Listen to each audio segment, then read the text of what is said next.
નમસ્કાર, weather analysis સાથે હું છું પાયલ અને એક સિસ્ટમ જે બંગાળની ખાડીમાં બની અને એની અસર હવે મધ્ય ગુજરાત અને ઉત્તર ગુજરાતમાં સૌથી વધારે થવાની છે.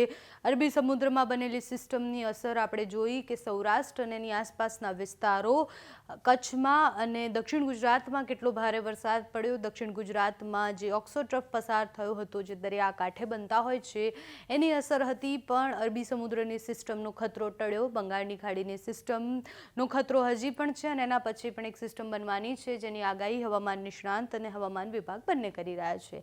અત્યારે જોઈએ કે આજે વરસાદ ક્યાં સૌથી વધારે પડવાનો છે. તો આજે સામાન્યથી મધ્યમ વરસાદ દેખાઈ રહ્યો છે, પણ મધ્ય ગુજરાતમાં ભારે વરસાદ પડી શકે તેવી સંભાવનાઓ દેખાઈ રહી છે. બાકી દરિયાકાંઠાનો આખો પટ્ટો છે, ત્યાં વરસાદ દેખાઈ રહ્યો છે. બીજા કોઈ વિસ્તારોમાં અતિ ભારે વરસાદ નથી દેખાઈ રહ્યો.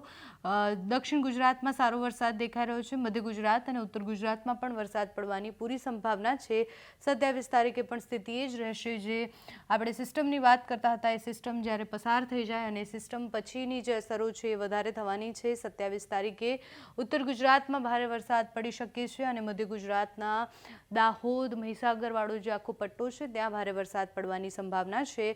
28 તારીખે ફરીથી જે વિસ્તાર છે દક્ષિણ ગુજરાતનો, ત્યાં વરસાદ પડી શકે છે. એટલે દક્ષિણ ગુજરાતના વિસ્તારમાં 28 તારીખે ભારે વરસાદની સંભાવનાઓ છે.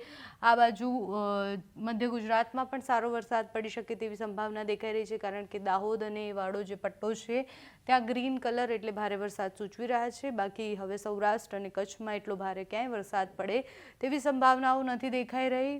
અને આ બાજુ રાજસ્થાનનો જે પટ્ટો લાગે છે, એટલે કે એ જે બોર્ડર લાગે છે, એ બધા વિસ્તારોમાં પણ વરસાદ પડશે. એટલે ઉત્તર ગુજરાતમાં પણ 30 તારીખ સુધી સારો એવો વરસાદ પડી શકે તેવી સંભાવનાઓ દેખાઈ રહી છે. વિંડીથી જોઈએ તો આપણને ખ્યાલ આવે કે આખો જે પટ્ટો છે, આટલો જે વિસ્તાર છે, તે વરસાદ લઈને આવશે ગુજરાતમાં. એટલે એની સૌથી વધારે અસર થશે 30 તારીખની આસપાસ. તમે જુઓ કે પાછું આખા ગુજરાતમાં બ્લુ કલર તમને દેખાતો હશે. એટલે આખા ગુજરાતમાં 30 તારીખની આસપાસ ભારે વરસાદની સંભાવનાઓ છે. સૌથી વધારે ઉત્તર ગુજરાતમાં વરસાદ થઈ શકે છે. એટલે દક્ષિણ ગુજરાત બાદ હવે ઉત્તર ગુજરાત અને મધ્ય ગુજરાતનો વારો છે. ત્યાં અતિ ભારે વરસાદની સંભાવના છે. 31 તારીખ પછી ફરીથી સૌરાષ્ટ્રના ભાગોમાં અતિ ભારે વરસાદ પડી શકે છે. અલગ અલગ સિસ્ટમ અને જે ટ્રફ પસાર થાય છે, એની આ બધી અસરો છે. હવામાન વિભાગ શું કહે છે એ પણ સમજવાનું છે, કારણ કે હવામાન વિભાગની આગાહી એ સચોટ મનાતી હોય છે. અને હવામાન વિભાગ જે આગાહી કરે છે એ પ્રમાણે કેટલા દિવસ ક્યાં વરસાદ પડશે એ સમજીએ તો આજે સુરત, નવસારી, વલસાડ, દમણ, દાદરા, નગર હવેલી આ વિસ્તારોમાં ભારે વરસાદની સંભાવનાઓ છે. જો કે આજની વાત કરીએ તો વડોદરા, પંચમહાલ, છોટાઉદેપુર, નવસારી, વલસાડ, દમણ, દાદરા, નગર હવેલીમાં રેડ એલર્ટ આપવામાં આવ્યું હતું.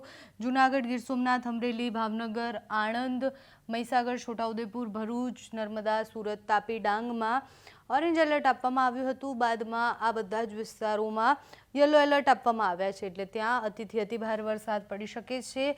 ગીર સોમનાથ, અમરેલી, ભાવનગર, અમદાવાદ, ગાંધીનગર, મહેસાણા, પાટણ, બનાસકાંઠા, સાબરકાંઠા, ખેડા, અરવલ્લી, મહીસાગર, પંચમહાલ, વડોદરા, છોટાઉદેપુર, નર્મદા, ભરૂચ, તાપી, ડાંગ આ બધા વિસ્તારોએ સાવચેત રહેવાનું છે. બાકી સૌરાષ્ટ્રના ભાગોમાં અને કચ્છમાં વરસાદની જાજી કોઈ સંભાવનાઓ નથી. 27 તારીખે ક્યાં ભારે વરસાદ પડી શકે છે એ પણ સમજીએ, કારણ કે 27 તારીખની જે આગાહી છે એ પ્રમાણે જોઈએ તો જે દક્ષિણના ભાગો છે, એટલે સુરત, નવસારી, વલસાડ, દમણ, દાદરા, નગર હવેલીમાં ભારેથી અતિ ભારે વરસાદની સંભાવના છે. બાકી આ બાજુ ગીર સોમનાથ, અમરેલી, ભાવનગર, અમદાવાદ, આણંદ, ભરૂચ, વડોદરા, છોટાઉદેપુર, નર્મદા, તાપી, ડાંગ આ બાજુ પંચમહાલ, દાહોદ, મહીસાગર, અરવલ્લી, સાબરકાંઠા, બનાસકાંઠા, પાટણ, મહેસાણા, ગાંધીનગર એટલે મધ્ય ગુજરાતનો આખો પટ્ટો, ઉત્તર ગુજરાતનો આખો પટ્ટો, સૌરાષ્ટ્રના દરિયાકાંઠાના અમુક વિસ્તારો અને દક્ષિણ ગુજરાતમાં તો અતિથી અતિ ભારે વરસાદની સંભાવનાઓ અત્યારે દેખાઈ જ રહી છે. હવામાન વિભાગ, હવામાન નિષ્ણાંત બધા એવું માની રહ્યા છે કે આ ચોમાસું છે એ અત્યારે અણધાર્યું ચોમાસું ગણી શકાય, કારણ કે હવામાન વિભાગ અને હવામાન નિષ્ણાંતો જે આગાહી કરે છે એ ઘણી બધી બદલાઈ જતી હોય છે. થોડા કલાકોએ જે અતિ ભારે વરસાદ પડતો હોય છે એમાં આગાહી બદલાઈ જાય છે. હવામાન નિષ્ણાંતોનું એવું માનવું છે કે હજુ પણ ગુજરાતમાં અતિ ભારે વરસાદ પડી શકે છે. હજુ પણ મેઘતાંડવ થઈ શકે છે. હવે વારો મધ્ય ગુજરાત અને ઉત્તર ગુજરાતનો રહેવાનો છે.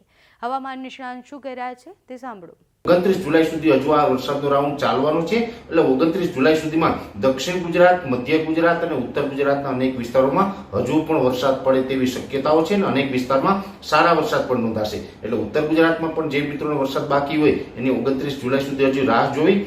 સૌરાષ્ટ્રના પણ મોરબી, સુરેન્દ્રનગર, બોટાદ હોય કે ભાવનગર કે બીજા વિસ્તારોમાં વરસાદ જો બાકી હોય તો એની પણ 29 જુલાઈ સુધી હજુ રાહ જોવાની છે. બાકી આમ જોવા જઈએ તો મોટા ભાગના વિસ્તારોની અંદર વરસાદ થઈ ગયા છે અને સારા વરસાદો થયા છે.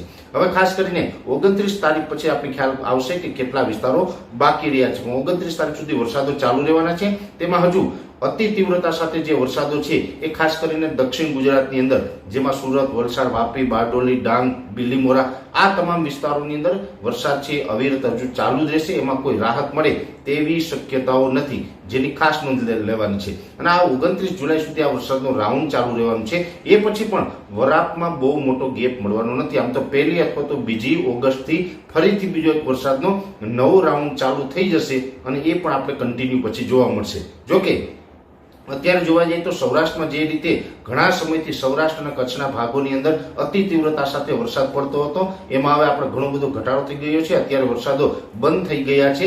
વાદળછાયું વાતાવરણ છે, અમુક જગ્યાએ કદાચ ઝાપટાઓ પડતા હોય એ અપવાદ છે, પણ સૌરાષ્ટ્રની અંદર જે આપણે વરસાદો બંધ થયા અને કચ્છની અંદર વરસાદો જો બંધ થયા હોય એ વિસ્તારના ખેડૂતોને પણ મારી એક નમ્ર અપીલ છે કે જે આપણે ખેતી કામ કરવાના હોય એ તાત્કાલિક ધોરણે કરી લેવા, જેમાં સાથી આપવું, દવા છાંટવી વગેરે જે પણ કામ કરવાના હોય એ વહેલી તકે કરી લેજો. કેમ કે 1-2 ઓગસ્ટમાં ફરીથી બીજો એક રાઉન્ડ પણ આવી જશે.